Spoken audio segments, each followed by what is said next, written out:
बिस्मिल्लाहिर्रहमानिर्रहीम। अस्सलाम वालेकुम दोस्तों, इस ऑडियो लॉग को आप थोड़ा सा गौर से सुनिएगा क्योंकि इसके अंदर हमने बहुत ज्यादा चीजें डिस्कस करनी है, स्पेसिफिकली इमरान खान की पॉलिटिक्स के हवाले से कि इमरान खान के सामने अब वे फॉरवर्ड क्या होने वाला है, इमरान खान के सामने चैलेंजेस कैसे हैं, इमरान खान के सामने कौन सी पीस डीलें ऑफर की जा रही हैं और इमरान खान को क्या करना चाहिए, क्या नहीं कर रहे हैं वो, जिनके ऊपर उनको नजर रखनी चाहिए। पंजाब के अलावा सिंध के अंदर उनकी पॉलिसी में कहां पर फॉल्ट है, उसके अलावा उनकी पॉलिसी बलोचिस्तान के ऊपर कैसे कमजोर है। उसके अलावा ये भी डिबेट करेंगे कि उनका अपनी पार्टी के ऊपर, जो इस वक्त एग्जिस्टिंग पार्टी है, उसके ऊपर कंट्रोल कितना कम है। ये वो चीजें हैं जिनको हम डिटेल से एनालाइज करेंगे और बहुत सारी चीजें आपको सीखने को मिलेगी। तो शुरुआत करते हैं संजू के एक कोट से जिसने आर्ट ऑफ वॉर बुक लिखी है। संजू का कहना होता था कि know yourself and know your enemy, खुद को भी जानो और अपने दुश्मन को भी जानो। 1000 बैटल में से एक भी नहीं हारोगे, 1000 जंगे भी हो जाए तो एक भी जंग नहीं हारोगे, क्योंकि तुम अपने आप को भी जानते हो और अपने दुश्मन को भी जानते हो। इससे यही होता है कि आप अपनी खामियाबी जानते हो और आप दुश्मन की खामियाबी जानते हो और दुश्मन की ताकत भी जानते हो, जिससे यह होता है कि आप अपनी कमजोरियों को ताकत में बदलना शुरू करते हो और आप दुश्मन की कमजोरियों का फायदा उठाने की कोशिश करते हो। इस तरह से आप वॉर कंडक्ट करते हैं संजू के उसूलों के मुताबिक। अब कुछ लोग कहेंगे कि यार ये तो पाकिस्तान की पॉलिटिक्स है, बैटल तो नहीं है। फ्रेंकली स्पीकिंग, इस वक्त जो पॉलिटिक्स पाकिस्तान के अंदर हो रही है वो क्लासेस का क्लेश हो रहा है। आपकी एक एलीट है जिसने 70 साल से इस मुल्क के ऊपर हुकूमत की है, जो बादशाह बनकर रही है इस मुल्क के ऊपर, और वो अपनी ताकत जाते हुए देख रही है। सो वो इतनी आसानी से तो सरेंडर नहीं करेगी ना। तो एक तरह की बैटल ही हो रही है, पॉलिटिक्स नहीं हो रही है। पॉलिटिक्स होती है जब आप दो पार्टियों के दरमियान झगड़ा वगैरह देखते हैं, वो कहता है ये चोर है, वो कहता है ये चोर है, इनकी करप्शन, उसकी करप्शन। सो ये पॉलिटिक्स होती है, ये नॉर्मल चीज है, ये चलती रहती है। लेकिन जब आप स्टेट के साथ टक्कर लेते हो तब आप एक वॉर के अंदर होते हो, आप एक बिल्कुल स्ट्रगल के अंदर होते हो। सो एग्जैक्टली इस वक्त जो पॉलिटिक्स हो रही है वो ये हो रही है कि एक जंग हो रही है। अब जंग को कंडक्ट करने के कुछ उसूल होते हैं, कुछ तरीके होते हैं। दौराने जंग बहुत सारी ताकतें अपनी ताकत रिगेन भी करती हैं, बहुत सारे लोग अपनी ताकतें खोते भी हैं। फिर बीच में एक ट्रूस वगैरह साइन करवाने की कोशिश की जाती है और बताया जाता है कि यार देखो बहुत लड़ लिया, अब एक एग्रीमेंट कर लेते हैं, एक थोड़ा बहुत समझौता कर लेते हैं, कुछ तुम रख लो कुछ हम रख लेते हैं और इस मामले को रफा दफा कर देते हैं। आप देखेंगे कि जब होली प्रॉफिट ने अपनी सारी की सारी स्ट्रगल शुरू की थी इस्लाम फैलाने की, यानी दीन हक को फैलाने की, तब वहां पर कुरैश मक्का ने, जो कि वहां की एलीट थी, उन सब ने रेजिस्ट किया था होली प्रॉफिट को और बड़े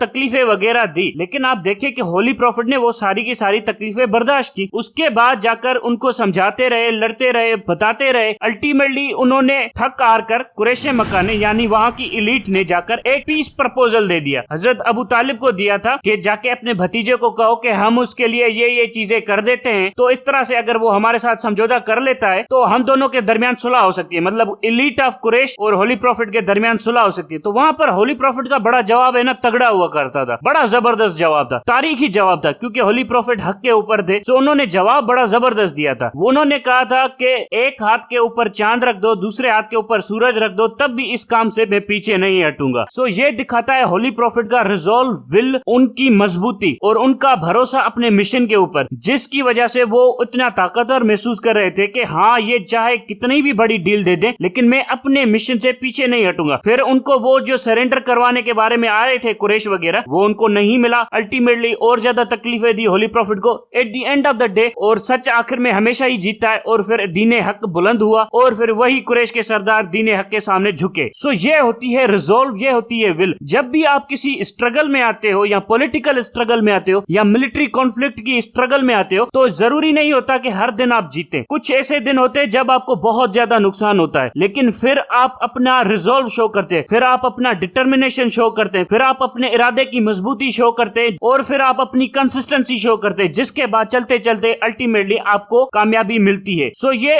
एक तरह की स्मूथ सेल नहीं होती, ऊपर नीचे मामला होते रहते हैं, फिर अल्टीमेटली आप जीत जाते हो। अब ये मिसाल मैंने आपको क्यों दी है? आपको समझाने के लिए कि पाकिस्तान की पॉलिटिक्स का भी हाल कुछ इस तरह से। इस वक्त बहुत सारे लोग इमरान खान के सामने पीस ट्रीटीज, पीस डील्स वगैरह लेकर जा रहे हैं, जो कि बाय द वे सारी की सारी फेक है। वो चाहते हैं कि इमरान खान असेंबलियों में वापस चला जाए, वो चाहते हैं कि इमरान खान इन चोरों के साथ मिल बैठकर कुछ मामला तय कर ले, वो चाहते हैं कि पाकिस्तानी एस्टेब्लिशमेंट के साथ कुछ समझौता कर ले, वो चाहते हैं कि पाकिस्तानी जुडिशरी के साथ कुछ समझौता कर ले और बुनियादी तौर के ऊपर जो आजादी की लड़ाई पाकिस्तानी अवाम ने लड़ी है उसको कॉम्प्रोमाइज कर दे और उसके नतीजे में हुकूमत ले ले, लेकिन उल्टी सीधी चीजें ना करे। मतलब आसिफ जरदारी को जेल में ना भेजे, नवाज शरीफ के केसेस ना खोले, मिलिट्री के पावर को चेक में ना लाए, जुडिशरी के के पावर को चैलेंज ना करे, रियासत जैसे चल रही है वैसे चले, वजीर आजम ये बन जाए। और फिर बड़े सहाफियों के साथ मिलकर ये निगोशिएशन का प्रोपेगेंडा भी बनाया जा रहा है कि इमरान खान ये कर देंगे तो उनको कुछ मिल जाएगा, सब कुछ ठीक हो जाएगा, सारे मामला दुरुस्त हो जाएंगे, कुछ ले देकर मामला को हल किया जाता है, इतनी स्टबर्नेस ठीक नहीं है, इतना रेजिस्टेंस वगैरह ठीक नहीं है। ये सारे तमाशे हैं, ये सब कुछ मैं जानता हूं इन सब लोगों का। इमरान खान को यहाँ पर है ना वही अल्फाज कहने चाहिए जो होली प्रॉफिट ने कहे थे। वो अल्फाज साबित करते हैं कि डिटर्मिनेशन कितना था होली प्रॉफिट का, उनके मकसद के ऊपर उनका कितना बड़ा भरोसा था, अल्लाह के ऊपर उनका कितना बड़ा भरोसा था। इमरान खान को भी यही अल्फाज कहने चाहिए। जो लोग इमरान खान के सामने पीस प्रपोजल्स वगैरह ला रहे हैं कि मिलिट्री के साथ सुलह कर लीजिए, जुडिशरी के साथ सुलह कर लीजिए, इन सब के साथ सुलह कर लीजिए, ये पता है क्यों पीस प्रपोजल्स वगैरह ला रहे हैं? क्योंकि इनको पता है कि इनके पास कुछ नहीं बचा, ना इनसे इकोनॉमी चल रही है, ना ये आने वाले दिनों में इलेक्शन जीत सकते हैं। तो ये चाहते हैं कि इमरान खान के ऊपर कुछ प्रेशर वगैरह बढ़ाया जा सके, जिसके बाद अल्टीमेटली हम इमरान खान को उस तरह के एग्रीमेंट्स के ऊपर सही करवा दे जो बाद में इमरान खान को पछताना पड़ जाए। सो ये वो चीजें हैं जिससे इमरान खान को बच के रहना चाहिए। और इमरान खान की पार्टी के अंदर भी कई सारे ऐसे लोग होंगे जो इमरान खान को झुकाने की कोशिश करेंगे, कहेंगे कि यार जाने दो, कुछ ले देकर जान छुड़वा लेते हैं, इतनी तकलीफ में रहने का क्या फायदा है। आपको अब पता चलेगा कि लीडरशिप की क्वालिटीज कैसे होती है। मैंने आपको क्यों होली प्रॉफिट की लीडरशिप की क्वालिटीज के ऊपर ध्यान दिलाया कि ये वो चीजें होती है जब आप अपने इरादे में पक्के होते हैं, जब आप अपने मकसद में बिलीव करते हैं। अब ये साबित करेगा कि क्या इमरान खान अपने इरादे में पक्का है, क्या वो अपने मकसद के ऊपर बिलीव करता है। अगर बिलीव करता है तो इसको भी वही जवाब देना चाहिए जो होली प्रॉफिट ने जवाब दिया था, ताकि ये सारे के सारे मामले खत्म हो जाए पाकिस्तान की पॉलिटिक्स के। कि कुछ लोग जैसे शक पैदा करने की कोशिश कर रहे हैं कि इमरान खान भी निगोशिएट कर रहा है। निगोशिएशंस बिल्कुल भी नहीं करनी। अगर आप इनके साथ निगोशिएट करेंगे तो पता है ये लोग क्या समझेंगे कि ये लोग एक लेजिटिमेट पार्टी है जो पाकिस्तान के अंदर स्टेक होल्डर्स हैं। आप इनको अप्रूवल दे रहे हैं कि ये एक स्टेक होल्डर्स हैं, जो कि ये बिल्कुल भी नहीं है। ये एक एलीट है जिसने ताकत के बलबूते के ऊपर हुकूमत के ऊपर कब्जा किया हुआ है, डिक्टेटरशिप लगाई हुई है, मार्शल लॉ लगाई हुई है। इनकी कोई लेजिटिमेसी नहीं है जिनसे आप निगोशिएट नहीं करेंगे। अगर आपने इनसे निगोशिएट किया तो ये कहेंगे कि हम भी एक लेजिटिमेट पार्टनर है, इसीलिए इमरान खान हमसे निगोशिएट कर रहा है, वरना तो हमसे ये बिल्कुल भी निगोशिएट नहीं करता। मैं आपको तालिबान की मिसाल देता हूं। यहाँ पर अमेरिका ने तालिबान के ऊपर प्रेशर डाला कि अफगान गवर्नमेंट यानी अशरफ गनी की गवर्नमेंट के साथ निगोशिएट करो। उसके बाद पाकिस्तान ने भी प्रेशर डाला। उसके बाद बहुत सारे यूरोपियन ममालिक ने प्रेशर डाला। इनके जो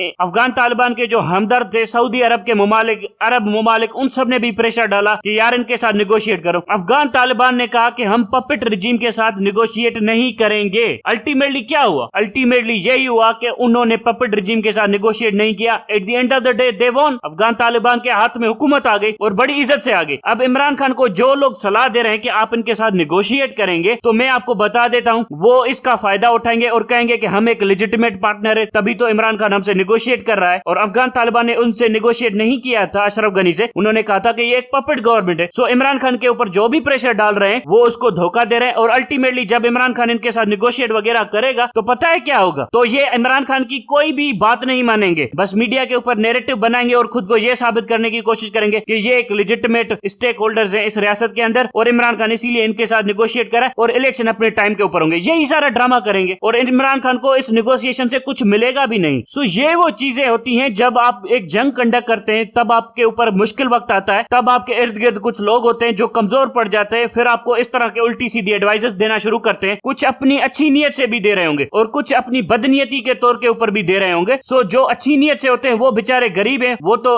दुश्मन के ट्रैप में आ गए, और कुछ तो बदनीयत लोग हैं ही वैसे ही पीटीआई के अंदर। सो वो अपनी बदनीयती के बलबूते के ऊपर दे रहे हैं। सो इमरान खान को इस तरह की निगोशिएशंस वगैरह का हिस्सा बिल्कुल भी नहीं बनना चाहिए। अल्टीमेटली 6-7 महीनों के अंदर इलेक्शन हो जाएगा, अपनी ऑर्गेनाइजेशन को स्ट्रांग करे, खुद ब खुद इलेक्शन जीत जाएंगे, फिर देख लेंगे इन सबको। इसके बाद आता है ऑर्गेनाइजेशन के हवाले से। मैं बार बार कहता हूं कि इमरान खान अपनी ऑर्गेनाइजेशन को ठीक करे, ऑर्गेनाइजेशनल स्किल इंप्रूव करे। तो मैं आज थोड़ा सा डिटेल में एक्सप्लेन करता हूं कि मैं किस तरह पॉइंट आउट करना चाहता हूं। फॉर एग्जांपल, अफगानिस्तान के अंदर जब इनकी जंग चल रही थी अमेरिका के साथ, तो अफगान लीडरशिप ने हर जिले के अंदर, हर प्रोविंस के अंदर अपना एक शेडो गवर्नर बना के बिठाया हुआ था। एक शेडो गवर्नर होता था और दूसरा भी शेडो गवर्नर होता था। अगर उनका एक गवर्नर मारा जाए तो दूसरा गवर्नर उसे रिप्लेस कर लेता था। ये किस लिए बनाए थे उन्होंने? इसीलिए कि वहां के टैक्स के निजाम को चला सके, वहां के जितने भी फैसले वगैरह है वो कर सके, वहां पर वो सारे के सारी जंग को कैरी आउट कर सके, सिपाहियों का मोरल बुलंद रख सके, वहां की सिचुएशन के हवाले से अपनी हाई कमांड को आगाह कर सके। सो ये उनके शेडो गवर्नर्स हुआ करते थे, जिसकी वजह से अफगान सेंट्रल कमेटी जो हुआ करती थी, जो क्वेटा के अंदर बैठती थी, वो सारी की सारी इंफॉर्मेशन कलेक्ट कर लेती थी और वो अपनी इंस्ट्रक्शंस वगैरह देती थी, जिसकी वजह से वहां के लोग अच्छी तरीके से जंग कंडक्ट कर रहे थे। इसीलिए मैं बार बार इमरान खान को कह रहा हूं, और अल्टीमेटली ये हुआ कि अफगान तालिबान जंग जीत गए और वो ही शेडो गवर्नर्स बाद में जाकर वहां के गवर्नर बन गए और उन्होंने वहां पर सारा का सारा कंट्रोल संभाल लिया, क्योंकि उनकी पहले से तैयारी थी और उनको मुश्किलात वगैरह नहीं हुई। इसीलिए मैं इमरान खान को बार बार कह रहा हूं कि इसके जो कुछ शेडो गवर्नर्स होने चाहिए या कुछ शेडो हेड्स होने चाहिए पार्टी के, जो कि सिंध के अंदर भी हो, जो कि बलूचिस्तान के अंदर भी हो, जो इमरान खान को डायरेक्टली रिपोर्ट करें, जिनके ऊपर इमरान खान 100% रिलाय करे कि पार्टी की एग्जैक्ट सिचुएशन क्या है, वहां पर पार्टी से लोग क्यों बात नहीं कर रहे, वहां पर वीकनेसेस क्या है, वो वहां की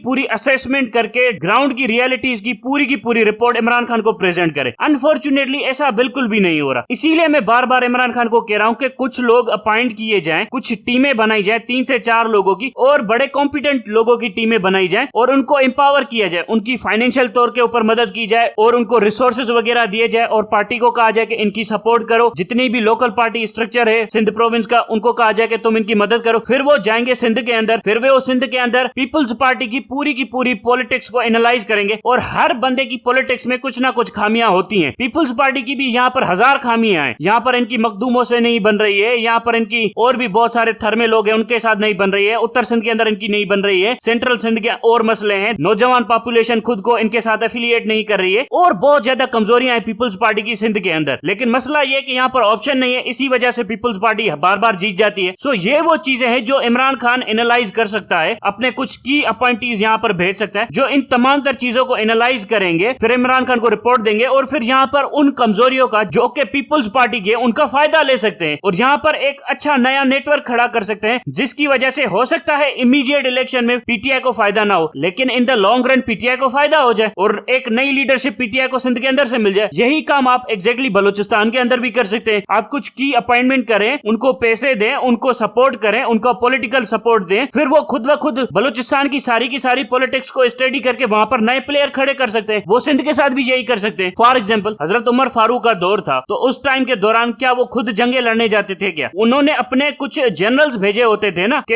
हजरत खालिद बिन वलीद जंगे यरमुक की कमांड करेगा, हजरत साद फारस के साथ होने वाली जंग की कमांड करेगा। सो इस तरह से उन्होंने अपने कमांडर्स भेजे हुए थे ना। हजरत अबू काका जाएगा, वो इन सब की मदद करेगा। फिर वो क्या करते थे, एक खलीफा बैठकर पीछे से क्या करता था, वो रिसोर्सेज भेजता था, वो मैन पावर भेजता था, वो कुछ पैसे वगैरह भेजता था, और फिर वहां पर वो जो सिपाही खड़े होते थे फ्रंट के ऊपर, उनकी मदद करता था, और अल्टीमेटली वो जो सिपाही थे, वो जनरल्स थे, वो सारे के सारे सूबे जीत जाते थे। सो यही चीजें तो इमरान खान को करनी चाहिए। अनफॉर्चुनेटली पता है यहाँ पर क्या हो रहा है, इमरान खान के पास वो जीतने वाले बंदे ही नहीं है, वो पॉलिटिकल बंदे ही नहीं है जो इमरान खान के लिए जाकर सिंध के अंदर कैंपेन कर सके, जो इमरान खान के लिए कोयटा के अंदर, बलूचिस्तान के अंदर जाकर कैंपेन कर सके। इसी चीज को तो मैं बार बार पॉइंट आउट कर रहा हूँ कि इसके पास तो वो बंदे ही नहीं है। और एक लीडर का काम क्या होता है कि सारी जंगें उसने खुद थोड़ी लड़नी होती है, हर जगह के ऊपर वो थोड़ी जा सकता है। उसने कुछ ऐसे बंदे ट्रेन करने होते हैं, ऐसे बंदे अपनी पार्टी में से लाकर ऊपर खड़े करने होते हैं, जिनको वो भेजेगा कि भाई जाकर ये काम तुमने करना है। उसके बाद उनको रिसोर्सेज देता है, उनको एम्पावर करता है, फिर वो चीजें करके आते हैं। अब ये जो मेजर जनरल फैसल नासिर है, इसने पूरे पाकिस्तान के अंदर दहशत मचा के रखी है। अब बताइए कि इसके पास ताकत कहां से आई? मेजर जनरल फैसल नासिर के पास तो पैसे भी नहीं होंगे, तो इसके पास ताकत ऐसे है कि आर्मी चीफ ने इसे कहा कि कोई भी फौज के अंदर तुम्हें रोकेगा टोकेगा नहीं, स्टेट मशीनरी तुम्हें सपोर्ट करेगी, और अगर पैसों की कमी है तो ये लो 10 अरब रुपए में तुम्हें पैसे भी देता हूं, मुझे इमरान खान का मसला सॉर्ट आउट करके दो। फिर उसने अपनी दहशतगर्दी वगैरह दिखाई। सो इस तरह से उसने अपने एक छोटे से कमांडर को एम्पावर किया, पैसे दिए और उससे इस तरह के काम वगैरह लिए। अच्छे काम नहीं लिए, लेकिन इस तरह से उसने अपने जनरल को एम्पावर तो किया। अब मैं पूछता हूं कि इमरान खान के पास कौन से ऐसे जनरल्स हैं जो उसने सिंध के अंदर भेजे हुए हैं, जिनको उसने एम्पावर किया है कि जाके पीपल्स पार्टी की जई तई फेरो? उल्टा तो यहाँ पर काम ये हुआ है कि जो इसका एक जनरल था हलीम आदिल शेख, वो जो सिंध के अंदर गया था, पीपल्स पार्टी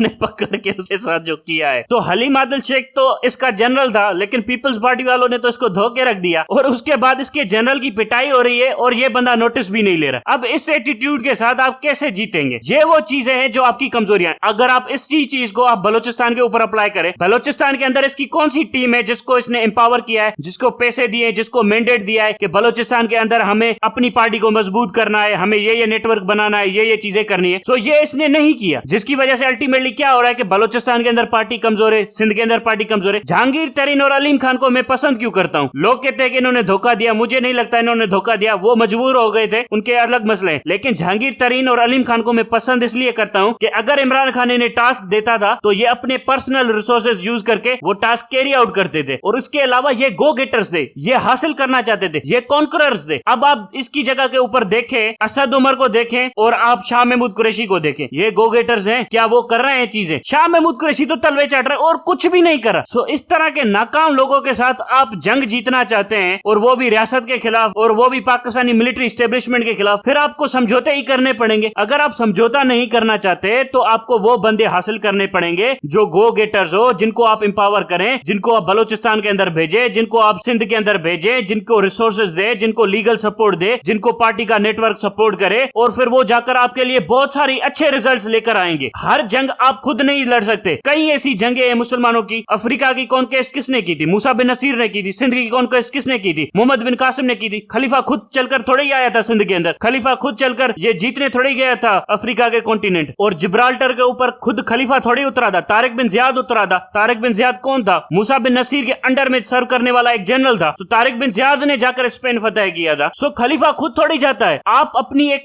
टीम बनाते हैं और उसको जाकर भेज दें। फॉर एग्जांपल मॉडर्न टाइम्स के वो एनालाइज कर लेते हैं, सीईओज होते हैं। अब सीईओज डायरेक्टली जाकर खुद वहां पर नहीं जाते, वो डिफरेंट फ्रेंचाइजेस को एम्पावर करते हैं, डिफरेंट मैनेजर्स रखते हैं, डिफरेंट रीजनल डायरेक्टर्स रखते हैं, और वो जाकर उनकी सारी की सारी कंपनीज वहां पर संभालते हैं और उनकी परफॉर्मेंस की स्टडी करते हैं। अगर वो रीजनल डायरेक्टर सही परफॉर्म नहीं करता तो उसको चेंज कर दिया जाता है। इस तरह से एम्पावर किया जाता है ना। इसी तरह से फौज की फॉर्मेशंस काम करती है कि एक जनरल को अपॉइंट किया जाता है, उसकी परफॉर्मेंस देखी जाती है, वो सही काम नहीं करा उसे हटा दिया जाता है। इसी तरह से सियासी जमातें चलती हैं, ऐसे ही तो काम चलाया जाता है ना। अब कुछ लोग कहते हैं मुझे यार कि तुम इमरान खान के ऊपर नाजायज तनकीद कर रहे हो। मैं ये सीधी सीधी बात कर रहा हूं कि इमरान खान के पास कोई प्लेयर है सिंध के हवाले से जिसको इमरान खान ने सपोर्ट किया हो, जिसको इमरान खान अकाउंटेबल ठहरा सके? कोई है इसके जनरल जो गए हो सिंध के अंदर? कोई है इसके जो कमांडर जो गए हो बलोचिस्तान के अंदर? नहीं है ना। तो ये किसकी वीकनेस है? इमरान खान ने वो अपने बंदे क्यों नहीं अपॉइंट किए जो जाकर इसके लिए सिंध के अंदर कैंपेन कर सके, जो इसके लिए जाकर बलोचिस्तान के अंदर कैंपेन कर सके, और जिनको रिसोर्सेज वगैरह इमरान खान दे सके? फॉर एग्जांपल मैं अभी आपको रिसोर्सेज के हवाले से डिटेल में समझाता हूं। इस वक्त 76% ऑफ पॉपुलेशन सपोर्ट कर रही है इमरान खान को पाकिस्तान की। 23 और 30% वो पॉपुलेशन है जो कि दूर दराज के इलाकों में रहती है, जो कि रूरल सिंध में रहती है, जिसकी वजह से वहां पर इमरान खान की नो हाउ ही नहीं है, जिसकी वजह से इमरान खान को वो सपोर्ट नहीं करे। अब ये 76% ऑफ पॉपुलेशन इस पूरी की पूरी रियासत को भी चलाती है, आपकी फौज के टैक्सेस देती है, आपकी इस पूरी की पूरी अशराफिया का जितना बड़ा बिजनेस है वो इस पूरी की पूरी 76% ऑफ पॉपुलेशन ने बनाया। अगर इमरान खान इसी 76% ऑफ पॉपुलेशन से कुछ फंड्स इकट्ठा करके अपने लोगों को एम्पावर करके उनसे सियासत करवा के इन्हीं लोगों की छुट्टी करवा दे तो क्या वो नहीं जीत सकता? अच्छे तरीके से जीत सकता है ना। और वो अपने कुछ लोगों को एम्पावर भी कर सकता है, सिंध के अंदर एक नई जमात बना सकता है। सो वो बहुत सारी चीजें कर सकता है। मसला ये है कि ना विजन है, ना प्लानिंग है, ना स्ट्रेटेजी है, और ना ही लोग है, बस ख्वाहिशें हैं। अब इन ख्वाहिशों से हम क्या हासिल करेंगे? सो इमरान खान को अपनी पार्टी के अंदर डूअर्स ढूंढने पड़ेंगे, वो लोग ढूंढने पड़ेंगे जो कि काम करने वाले बंदे हो। बाकी वो जो इर्द गिर्द घूम रहे हैं ये सारे के सारे तमाशे हैं। मैं एक और मिसाल देकर समझाता हूँ। ये जो अमेरिका होता है ना, आपने देखा होगा कि कभी भी ये डायरेक्टली जंग के अंदर नहीं कूदता। मतलब आपने बड़ा ही रेयरली देखा होगा कि अमेरिका वर्सेस दिस, वो एक्चुअली में ग्राउंड के ऊपर अपने एलाइज रखता है। फॉर एग्जांपल कुछ लोगों को प्लांट कर देता है मुल्क के अंदर, जैसे हमारे यहाँ पर बिलावल जरदारी है, ये अमेरिका के प्लांटेड लोग हैं, पीपल्स पार्टी वाले। ये उनके लिए थोड़ा बहुत काम करते रहते हैं, कभी अमेरिका इनको सपोर्ट करता है, कभी इनको सपोर्ट नहीं करता। अल्टीमेटली ये अमेरिका के साथ लॉन्ग टर्म रिलेशन के बुनियाद के ऊपर चलते रहते हैं। इसी तरह से आप देखेंगे साउथ कोरिया और नॉर्थ कोरिया के झगड़े के दौरान नॉर्थ कोरिया से अमेरिका डायरेक्ट नहीं उलझ रहा है, साउथ कोरिया को ताकतवर करता जा रहा है। मतलब वो दुश्मन के दुश्मन को ताकतवर करता जा रहा है और उसका दोस्त बनता जा रहा है, जिसकी वजह से दुश्मन को तकलीफ हो रही। आप देखिए चाइना के साथ डायरेक्ट कन्फ्रंटेशन में नहीं आ रहा, वहां पर ताइवान को थोड़ा ताकतवर कर रहा है, ताइवान को पैसे दे रहा है, ताइवान को हथियार दे रहा है कि चाइना से तुम लड़ोगे। फिर जापान को पैसे दे रहा है, हथियार दे रहा है कि जापान भी अमेरिका से लड़ेगा। इसी तरह से इंडिया को मजबूत करने की कोशिश कर रहा है कि चाइना से तुम भी लड़ोगे। सो इसी तरह से अमेरिका अपनी पूरी की पूरी पॉलिसी लेकर चलता है। वो कभी भी खुद डायरेक्ट कन्फ्रंटेशन के अंदर नहीं आ रहा, वो अपने लोकल सपोर्टर्स को ताकतवर करता जा रहा है। अब इमरान खान को क्या मौत पड़ती है कि अपने लोकल सपोर्टर्स को ताकतवर नहीं कर रहा? ये वो चीजें हैं जो इमरान खान को देखनी चाहिए। इमरान खान का विजन अच्छा है, लेकिन विजन को एग्जीक्यूट कैसे करना है, प्लानिंग कैसे करनी है, ऑर्गेनाइजेशन कैसे बनानी है, रिसोर्सेज कहां से आएंगे, कैसे मैनेज किया जाएगा, ये वो चीजें हैं जो इमरान खान कैलकुलेट ही नहीं करता। शाह महमूद कुरैशी को कह देता है ये कर दो, शाह महमूद कुरैशी कहता है मैं भीख मांगने वाला बंदा हूं, मेरे पास पैसे नहीं है, मैं ये नहीं कर सकता। और उसके अपने भी बहुत ज्यादा मसले हैं, उसकी नीयत के भी मसले हैं। लेकिन इसी जगह के ऊपर अगर आप किसी और बंदे को रख देते हैं, उसको एम्पावर करते हैं, उसको रिसोर्सेज देते हैं, तो वो आपके लिए बहुत कुछ कर सकेगा। ये मूसा बिन नसीर, ये तारिक बिन जियाद, ये लोग कौन थे? ये गरीब लोग थे, लेकिन अल्टीमेटली इन्हें एम्पावर किया गया तो इन्होंने पूरी की पूरी बड़ी रियासतें गिरा के दिखा दी खलीफे के लिए। सो इमरान खान को अपनी स्ट्रेटेजी डिजाइन करनी पड़ेगी। ये जो पॉलिटिक्स करना चाहते हैं ना, और जो एंटी स्टेट पॉलिटिक्स करना चाहते हैं, या तो ये ना करे, सरेंडर कर ले और हमें ये जो उम्मीदें देकर बैठे हुए हैं कि हकीकी आजादी वगैरह, वो सारा का सारा ड्रामा होगा अगर ये स्टेट के साथ कॉम्प्रोमाइज कर देते हैं। और अगर ये एंटी इलीट पॉलिटिक्स करके जीतना चाहते हैं तो इनको अपनी स्ट्रेटेजी बिल्कुल ठीक करनी पड़ेगी। अपने अपॉइंटीज, अपने गवर्नर्स अपॉइंट करने पड़ेंगे हर प्रोविंस के अंदर, जो पार्टी को बिल्कुल फेयर असेसमेंट देंगे, जिनको ऊपर पैसे लगाए जाएंगे, जो बिल्कुल आपको सपोर्ट करेंगे कि वहां की रीजनल पॉलिटिक्स क्या हो रही है, इंटरनल पॉलिटिक्स क्या हो रही है, उससे कैसे फायदा उठाया जाता है। इसी तरह से सीआईए काम करती है। वो तमाम तर चीजों के ऊपर नजर रख के बैठी होती है और फिर देखती है कि वहां पर चाइना की पॉलिसी में कमजोरियां हैं, फिर अपनी सेंट्रल कमांड को इन्फॉर्म करती है, फिर उनको बता दिया कि हम यहाँ पर बातचीत करके यहाँ से ये फायदा ले सकते हैं। इसी तरह से तो अंग्रेजों ने हिंदुस्तान के ऊपर कब्जा किया था कि रॉबर्ट क्लाइव ने देखा कि यहाँ पर तो बंगाल की कोर्ट के अंदर बहुत ज्यादा लड़ाई झगड़ा चल रहा है, सो मीर जाफर के साथ हाथ मिला लिया। इसी तरह से तो फायदा लिया जाता है। इसी तरह से तो पीपल्स पार्टी की पॉलिटिक्स के अंदर कई ऐसे बंदे बैठे हैं जो पीपल्स पार्टी को छोड़कर भागना चाहते हैं। आसिफ जरदारी की मौत के बाद तो पीपल्स पार्टी का नाम तक नहीं बचेगा। सो इन चीजों से फायदा उठाया जाता है। जहां पर विजन है, बस हम पाकिस्तान को ये कर देंगे, वो कर देंगे, अरे प्लानिंग किधर है, स्ट्रेटेजी किधर है, कैसे करोगे, वे फॉरवर्ड का रास्ता वगैरह नहीं है, बस हम ये कर देंगे, वो कर देंगे। सो ये चीजें इमरान खान को सोचनी चाहिए और अपनी पार्टी के अंदर गो गेटर्स को प्रमोट करें। इन लोगों की कोई हैसियत नहीं है, ऐसे लोगों को प्रमोट करें जो कि तारिक बिन जियाद जैसे हो, जो मूसा बिन नसीर जैसे हो। अब तक के लिए इतना ही। Thank you very much.